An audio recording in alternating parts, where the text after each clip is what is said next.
السلام علیکم ورحمۃ اللہ وبرکاتہ۔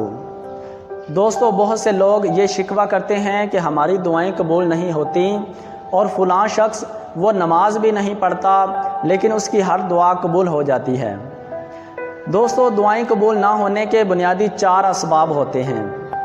نمبر 1، جو چیز آپ دعا میں مانگ رہے ہیں ہو سکتا ہے وہ تمہارے لیے بہتر ہی نہ ہو، وہ چیز تمہیں مل جائے تو تم کسی مصیبت میں پڑ جاؤ، اور اللہ عز و جل اپنے بندے سے بہت زیادہ پیار کرتا ہے، وہ نہیں چاہتا کہ میرا بندہ کسی مصیبت میں پڑے، اسی وجہ سے وہ تمہاری دعا کو قبول نہیں کر رہا۔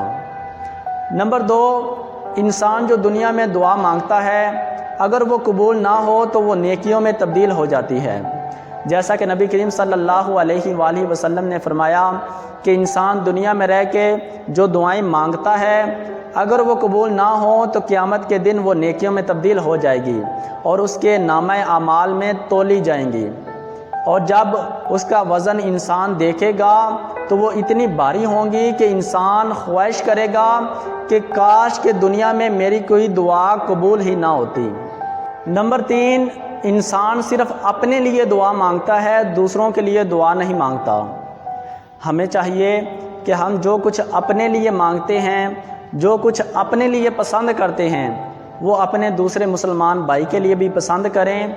یہ بھی ایک بنیادی وجہ ہوتی ہے دعائیں قبول نہ ہونے کی کہ انسان خود غرض ہوتا ہے، انسان صرف اپنے لیے دعائیں کرتا ہے، کسی دوسرے کے لیے دعا نہیں کرتا، اور اللہ عز و جل چاہتا ہے کہ یہ جو کچھ اپنے لیے مانگتا ہے اپنے دوسرے مسلمان بھائی کے لیے بھی مانگے، اس وجہ سے اللہ عز و جل دعائیں قبول نہیں کرتا۔ دوستو، نمبر 4 پہ ہے جو سب سے بڑی وجہ ہے دعائیں قبول نہ ہونے کی، وہ یہ ہے کہ حرام کی کمائی۔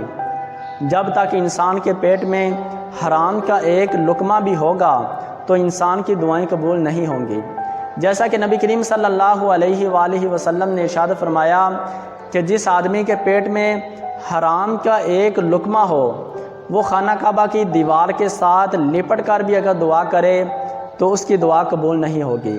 ایک بادشاہ کے بارے میں آتا ہے کہ اس کی قوم میں چند آدمی ایسے تھے جو اگر دعا کے لیے ہاتھ اٹھاتے تھے تو ان کی دعائیں قبول ہو جاتی تھیں۔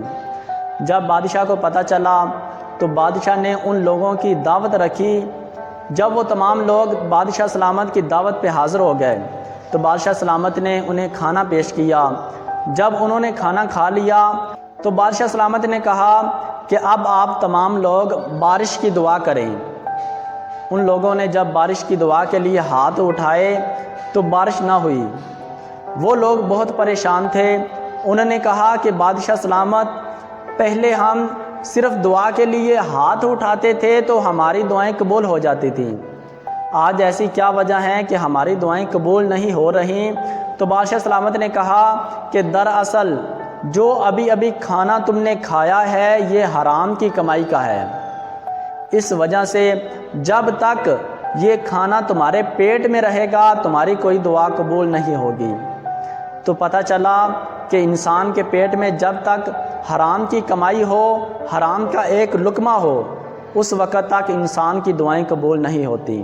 لیکن ہمیں چاہیے کہ ہم اللہ عز و جل کی بارگاہ میں ہاتھ اٹھاتے رہیں، دعائیں مانگتے رہیں، وہ قبول کرے یا نہ کرے وہ مالک ہے، ہم اس کے غلام ہیں۔